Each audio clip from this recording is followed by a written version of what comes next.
Oh, je viens de recevoir un des pires messages qu'on peut recevoir de toute sa vie, premier degré.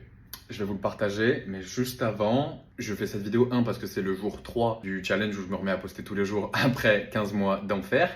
Et 2, parce que justement, je vous ai emmené avec moi, autant quand tout allait bien et qu'on était tout en haut, et autant quand tout allait pas bien et qu'on était tout en bas, pour justement rester honnête et transparent avec vous. Et je vous ai expliqué dans la dernière vidéo YouTube qu'est-ce qui a déclenché tout ça. Et un des événements qui a pas aidé cette phase et qui l'a même ouverte, c'était le fait que mon papa avait fait un AVC. Contextualisation finie, on est 14 mois plus tard, 15 mois. Et au moment où moi, vous le sentez à travers l'écran, je suis là en mode vas-y, c'est bon, j'en ai marre, je sors la tête de l'eau, j'accepte de lâcher ce que je dois lâcher, j'accepte de faire tout le travail qui était vraiment objectivement dur à faire sur moi-même, d'aller voir toutes les parts de moi inconscientes, tous les traumas, toutes les blessures que j'avais pas gérées pour justement revenir dans cette énergie-là. Au moment où je suis au jour 3 de mon challenge, en mode vas-y, je me lève, je suis content, je vais retourner une petite vidéo comme avant, avec la même énergie, la même good vibe, la même envie de vous partager ce qui se passe.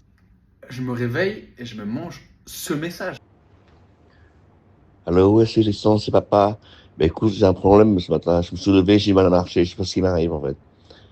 Donc, je perds l'équilibre et tout, j'ai du mal à marcher. J'arrive à peine à marcher ce matin en fait. Je sais pas ce que j'ai. Rappelle-moi.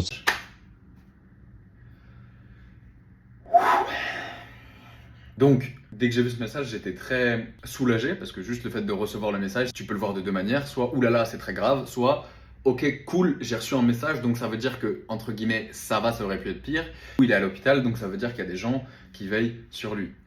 Mais, quand même, je suis positif et je vois le positif de partout et je tente tant bien que mal de toujours me dire que ça pourrait être pire. Mais à un moment, il faut quand même dire un peu les choses. C'est relou. Et c'est même plus que relou, si je dézoome et que je le vois du point de vue de la vie, c'est même presque drôle, entre guillemets. Si vraiment on dézoome. Le premier truc que j'ai ressenti ce matin en recevant ce message, c'est Really? Here we go again. Tu vois, le même, on y retourne. Genre, je l'ai vraiment ressenti comme la vie qui me dit Coucou, oui, là, t'es en train de sortir la tête de l'eau. Oui, c'est bien, tu fais tout ce qu'il faut pour. Mais oublie pas qu'il y a des choses que tu contrôles pas. Bam! Et là, je suis vraiment là, putain, mais. Encore! Donc, bref, la seule chose que je vous demande, c'est de prendre ne serait-ce qu'une minute. Et encore une fois, 1 an plus tard, après son premier AVC, un bon rétablissement et surtout de retrouver sa jambe parce que à l'heure actuelle, là, tout de suite, il peut plus bouger sa jambe. Et ça, c'est très, très, très relou, surtout pour un professeur de Kung Fu. Voilà, on en est. Je vous avoue que je m'attendais pas à faire cette vidéo pour ce jour 3. Mais this is life. Je vous aime. Merci à tous ceux qui enverront une petite prière au padré. Bisous.